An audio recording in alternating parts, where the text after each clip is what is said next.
Hi viewers, வணக்கம். இப்போ நாம் வந்து செய்ய போகிற டிஷ் வந்து என்னென்னா எக் ரைஸ். ஃப்ரைட் ரைஸ் மாதிரி செஞ்சுக்கலாம்.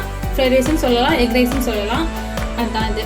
ஆனால் இதில் என்ன செய்ய போகிறோம் அப்படின்னா, இதில் வந்து நான் வந்து புதுசாக இதுக்கு வந்து ரைஸ் எதுவும் செய்ய போகிறது கிடையாது. மிஞ்சின சாதம் இருக்குது பார்த்தீங்களா, அந்த மிஞ்சின சாதத்தில் தான் இந்த ரைஸ் செய்ய போகிறேன். இந்த நமக்கு சாதம் மதியம் சாப்பிட்டு மிஞ்சிச்சுன்னா அதை யூஸ் பண்ணி நம்ம வந்து இந்த ஃப்ரைட் அதாவது இந்த எக் ரைஸ் செய்யலாம். அப்படிங்கிறத எப்படி செய்யறதுன்னு உங்களுக்கு சொல்லி காட்டேன் பாருங்கள். இதுக்கு என்னென்ன வந்து தேவை அப்படின்னா, மிஞ்சின சாதம், எக்கு தேவை. நமக்கு எவ்வளோக்கு சாதம் இருக்கோ அதுக்கு தக்க நமக்கு எக்கு தேவை. நான் வந்து இப்போ வந்துட்டு இந்த பவுலில் வந்து ரைஸ் வச்சுருக்கேன். அதுக்கு வந்துட்டு ஒரு 7 எக்ஸ் போதும், அதை எடுத்து வச்சுருக்கேன். அடுத்து வந்துட்டு சில்லி, அதாவது பச்சை மிளகாய் வந்து நல்ல பொடிசாக நறுக்கி வச்சுருக்கேன். அடுத்து அதே மாதிரி ஆனியன், வெங்காயம் அதையும் நல்ல பொடிசாக நறுக்கி வச்சுருக்கேன். எவ்வளோக்கு எவ்வளோ வெங்காயம் பச்சை மிளகாயும் போடுறோமோ அவ்வளோக்கு எவ்வளோ டேஸ்ட்டு கொடுக்கும். அதுக்காக தான் கருவேப்பிலை தேவை. நெக்ஸ்ட் வந்து ஆயில். நெக்ஸ்ட் வந்து கடுகு உளுந்து பருப்பு. நமக்கு தேவையான கேட்கும் போட்டுக்க வேண்டியதுதான். இப்போ வந்து இவ்வளோ தான் இதுக்கு தேவையான திங்ஸு. இப்போ நான் வந்து அடுப்பு ஸ்டார்ட் பண்ணி சமைக்க போகிறேன். பாருங்கள், முதல்ல அடுப்பு ஆன் பண்ணிக்கோங்க. அதில் வந்துட்டு சட்டியை வச்சுக்கோங்க.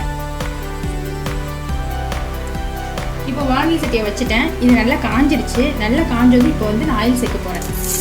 ஆயில் போட்டுக்கோங்க. ஆயில் பார்த்தீங்கன்னா நல்லா சத்தம் வேணும். ஆயில் வந்து நிறையாவே சேர்த்துக்கோங்க. ஏன்னா இது ஃபுல்லாக வதங்கிறதுக்கு எவ்வளோ வேணுமோ அவ்வளோ ஆயில் எவ்வளோ சேர்க்குறோமோ அவ்வளோக்கும் வந்து டேஸ்ட் நல்லாயிருக்கும். ஸோ சேர்த்துக்கோங்க. இப்போ இது நல்லா சத்தம் கேட்டதுக்கப்புறம் சும்மா கொஞ்சம் கடுகு உளுந்து பருப்பு, உங்களுக்கு தேவைக்கேற்ற கடுகு உளுந்து பருப்பு போட்டுக்கோங்க.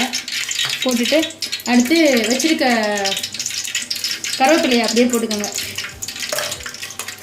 போட்டுட்டு வதக்கிடுங்க. இந்த கடுகு உளுந்து, இந்த கடுகு உளுந்து இருக்குது பார்த்தீங்கன்னா, அது கொஞ்சம் ப்ரௌனிஷில் வந்து ப்ரௌன் கலரில் வந்ததுக்கப்புறம் அந்த கருவேப்பிலையை கொஞ்சம் சுருண்டணும், நல்லா வதங்கிடணும்.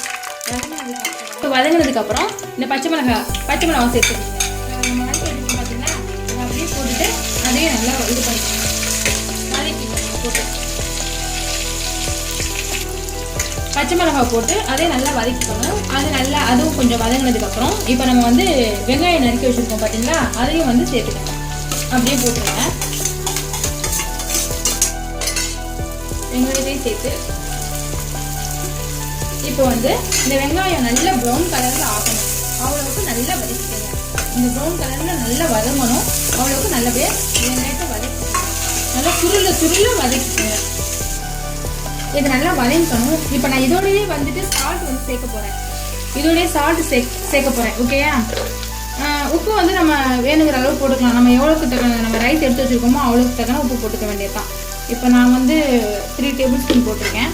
இதையும் போட்டு நல்லா வதக்கி இந்த வெங்காயம் இருக்குது பார்த்தீங்களா, இது வந்து நல்லா ப்ரௌன் கலரில் வரணும். அது வரைக்குமே நீங்கள் வதஞ்சிக்கிட்டு தான் இருக்கணும். நல்லா வதக்க வைக்கணும், நல்லா ஃப்ரை பண்ண வைக்கணும். அது ப்ரௌன் கலரில் வந்தால் தான் டேஸ்ட்டு கொடுக்கும். சரியா? இப்போ வந்து நல்லா வதங்கிடுச்சு. கொஞ்சம் நல்லா வெங்காயம் வந்து நல்லா சுருண்டுருச்சு. கருவேப்பிலை எல்லாமே நல்லா வதங்கிடுச்சு. இங்கே பாருங்கள், இது மாதிரி நல்லா வதங்கி நல்லா ஆயிலாகவும் இருக்குது. நல்லா ஃபுல்லாக ஆயிலாக இருந்தால் தான் டேஸ்ட்டு கொடுக்கும். ஸோ இப்போ நல்லா வதங்கினதுக்கு அப்புறம் இப்போ நான் என்ன பண்ண போகிறேன்னா, இதில் இப்போ எக்கை வந்து உடச்சி ஊற்ற போகிறேன். ஓகே, இங்கே பாருங்கள், எக்கை உடச்சி ஊற்ற போகிறேன். இப்போ நான் வச்சுருக்க ஏழு முட்டையையும் இதில் இப்போ நான் உடச்சி ஊற்றிட்டு 7ஐயுமே ஊற்றிடுவேன். அதாவது ஒரு முட்டை ஊற்றிட்டு இப்படி கிளறி விட்டுக்கணும். கிளறி விட்டுட்டு அதே மாதிரி 7 முட்டையும் இன்னொரு முட்டை இப்போ எடுத்து அதே மாதிரி 7 முட்டையுமே உடச்சி ஊற்றிட்டு 7 முட்டை இது மாதிரி எல்லா முட்டையுமே உடச்சி ஊற்றிட்டு கிளறி விட்டுக்கோங்க. கிளறி விட்டு அதுவுமே நல்லா சுருண்டு வரணும். நல்லா சுருண்டு வரணும்.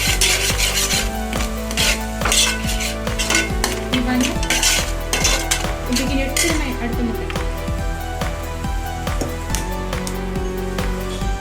இப்போ நான் 7 முட்டையுமே இதில் வந்து உடச்சி ஊற்றிட்டேன். ஊற்றிட்டு இது மாதிரி நல்லா கிண்டிக்கங்க. நல்லா கிண்டதும், அதாவது எக்கு வந்து அந்த வெசலில் டச் பண்ணவே கூடாது. அது சுருண்டு வந்துடணும். எல்லாமே ஆனியன் எல்லாம் சேர்ந்து நல்லா சுருண்டு வந்துடணும். எப்படி எக் பொரியல் செய்யும் அது மாதிரி எல்லாமே சுருண்டு வந்துடணும். அது வர்ற வரைக்கும் நீங்கள் வந்து நல்லா கிண்டிக்கங்க, நல்லா ஃப்ரை பண்ணிக்கங்க.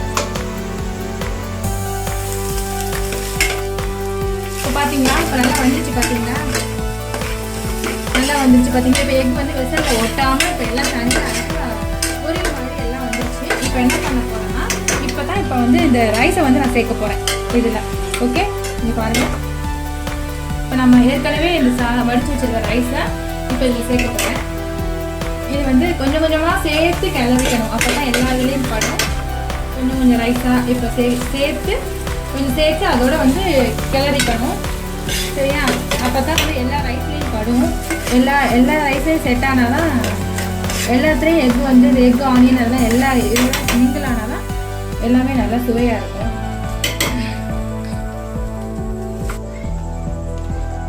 இப்போ பார்த்தீங்கன்னா இப்போ நான் எல்லா ரைஸையும் போட்டுட்டேன். எல்லா ரைஸையும் போட்டுட்டு இப்போ கிளறிட்டேன். எல்லாத்துலேயும் வந்து அந்த எக்கு ஆனியன் எல்லாம் படுற மாதிரி நல்லா கிளறிட்டேன். இப்போ பார்த்தீங்கன்னா இதுதான், அவ்வளோதான், எக் ரைஸ் ரெடி ஆகிடுச்சு. இதுதான் எக் ரைஸ். நல்லா சுருள நல்லா கிளறணும். ஒரு 10 நிமிஷம் அடுப்பு வச்சு ஆஃப் பண்ணிட்டா egg rice ready. Egg rice ready ஆகிடுச்சு.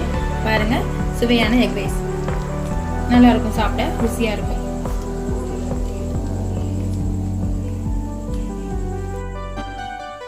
இப்போ பாருங்கள், சுவையான எக் ரைஸ் ரெடி. இது வந்து ஜஸ்ட் 5 மினிட்ஸில் செய்கிற ஒரு டிஷ் தான். இது ரொம்ப டேஸ்டியாக இருக்கும், ஹெல்த்தியாக இருக்கும், குழந்தைங்களாம் விரும்பி சாப்பிடுவாங்க. ஓகேயா? இந்த வீடியோ பிடிச்சிருந்தால் லைக் பண்ணுங்கள், சப்ஸ்கிரைப் பண்ணுங்கள், கமெண்ட் பண்ணுங்கள், மற்றவங்களுக்கு ஷேர் பண்ணுங்கள். Okay, thank you.